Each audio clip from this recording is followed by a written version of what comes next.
Hi guys, magandang araw po sa ating lahat and welcome again sa aming YouTube channel. Ngayon po ay magpipick up po tayo ng fingerlings kung saan marami po kasing nag-order po sa atin ng fingerlings na 4-5 inches at saka 5-6 na inches. Yan, kaya po tayo na po mismo yung kukuha dito sa mismong head po natin, sa pinaka-boss po natin sa hatchery para po tayo na po yung mismo mag-deliver sa mga umorder. Kasi medyo alanganin na po tayo ngayon dun sa mga nagde-deliver na iba kasi tayo po yung may sira.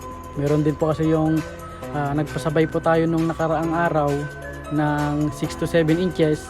Ang na-receive lang po nung nag-order po na taga Santa Barbara is 4 to 5, pero yung presyo po sobrang laki.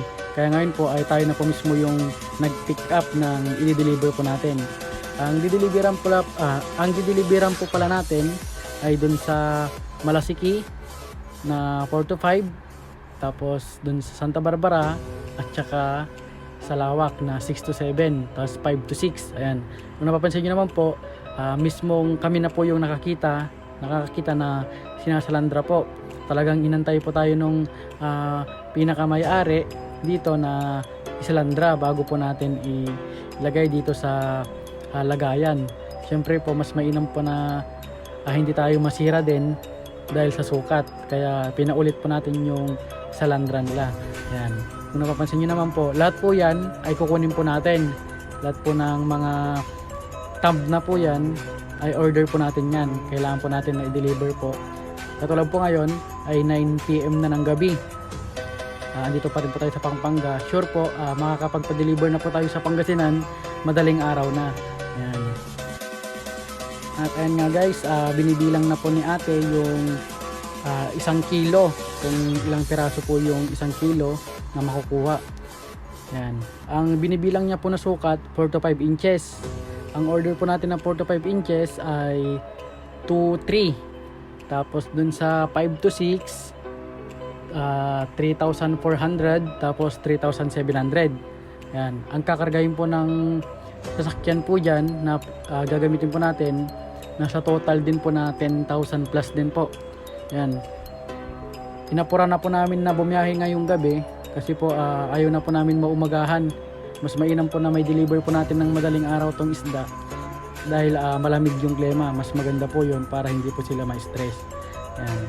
Ang bilang po pala nitong binibilang ni ate ay nasa 100 plus na 4 to 5 inches. Ayan, napapansin nyo talaga yung sukat niya. Talagang binibilang tag-isa, tapos pag mayroong maliit, hindi na po bibilangin yun. Papalitan na lang po ng isang pirasong kasukat ng 4 to 5 inches. Ayan. At dito naman guys, ito na po yung nabilang na ating i-deliver. Ayan, pinapakita rin po nung kasamahan po natin na kung gaano po kalaki yung i-deliver po natin. Yan o, napapansin nyo, sobrang lalaki, sobrang kapal po nung order natin. Yan. Tayo na po mismo yung mag-deliver po dun sa lugar na kasi po meron po yung time na nagpasabay po tayo. Siyempre hindi na po tayo magbabanggit ng pangalan. Medyo nasiraan po tayo dun sa 15,000 na pieces. Kasi pinasabay po natin na i-deliver dahil wala po tayong makuha ng sasakyan. Pinasabay po natin yung 15,000. Tapos ang order po nung nag-order po sa akin is 5 to 6, pero ang dineliver po 3 to 4, pero yung presyo ganoon pa rin. Kaya doon po tayo nasira na kaya mas maganda po simula ngayon tayo na po mismo yung mag-deliver po. Yan po yung mga i-deliver po natin sa Pangasinan.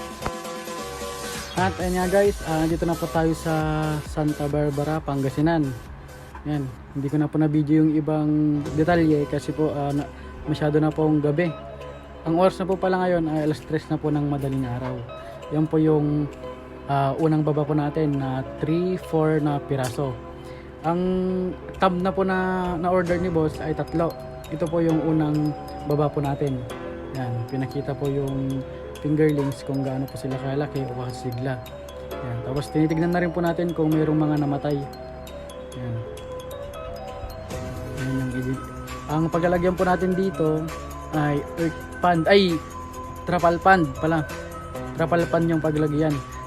Ito po ay sumusukat ng 10 meters yung earth pa, ay yung trapal pan po nila. Napakalawak ng trapal pan po nila. Yan, ipakita po natin dyan. Ito naman po ay concrete pan, kung saan sumusukat po yan ng 8 meters by 4. Yung trapal po nila ay andito sa pinaka likod. Yan, titignan po natin yung kanilang trapal pan. Papakita po natin lahat yan.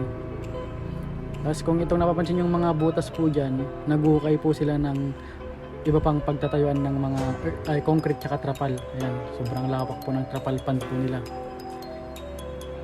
Yang thumb na po yan, 3 thumb po yung ibubuhos po natin dito. Ayan.